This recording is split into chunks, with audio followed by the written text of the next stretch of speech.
দেখো আজকে হচ্ছে পৌষ সংক্রান্তি, আর পৌষ সংক্রান্তি মানেই পৌষ পার্বণ।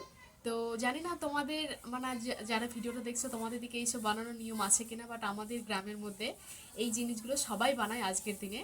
তো দেখো আমি কি কি বানিয়েছি তোমাদেরকে দেখাচ্ছি, যদিও বা আমি ঠিকঠাক বানাতে পারিনি। এটা হচ্ছে আমার এইদিকে দেখা,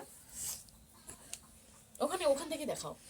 এটা হচ্ছে ভূত পেতনির মানে ভূত পেতনি একটা আঁকাতে হয়, মানে ভূত পেতনি বলতে এটাকে কি বলে, আমার ভূত পেতনি বলে না। হুম। তো এটা হচ্ছে ওদের থাকার একটা পুষনা ঘর। পুষনি। হ্যাঁ, হ্যাঁ মানে পুষনা পুষনি বলে ওদেরকে, ভূত পেতনি বলে না, সরি। এটা হচ্ছে ওদের থাকার ঘর। ঘরটা দেখা যাচ্ছে? হ্যাঁ, এবার এদিকে দেখো। এখানে হচ্ছে পুষনা পুষনি মানে ছেলে যে পুষনা ও। আর এইদিকে দেখা, এই দিকেরটা হচ্ছে পুষনি, ওই জন্য ওর চুলগুলো দেখতেই পাচ্ছি একটু বড় বড় করে দিয়েছি। ও হচ্ছে মেয়ে। আর ওরা রান্না করে খাবে তার জন্য এই দিকটা দেখা, ওরা রান্না করে খাবে তার জন্য আমি এইসব বানিয়েছি জিনিস। এগুলো হচ্ছে পিঠা বানিয়েছি, একটা তেল পিঠা, একটা বড় পিঠা। আর এটা হচ্ছে দেখা যাচ্ছে, আর এটা হচ্ছে কি বলে ওটা আমার কাটে। পাটিসাপটা।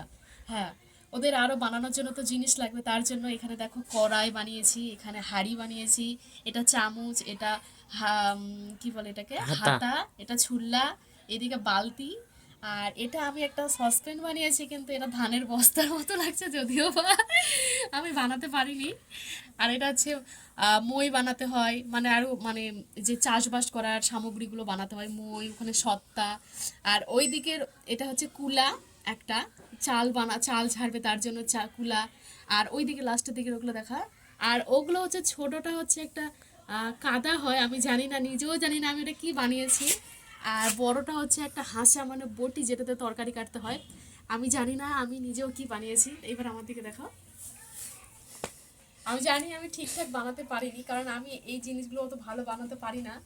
তো যে এরকম বানিয়েছি আমার নিজেরই দেখে এখন হাসি পাচ্ছে। তো এইরকম নিয়ম মানে এইসব বানানোর নিয়ম টিয়ম এগুলো কার কার মধ্যে হয় আমাকে তোমরা কমেন্টে জানিও, যে আমাদের মতো এরকম তোমাদেরও কি বানাতে হয়।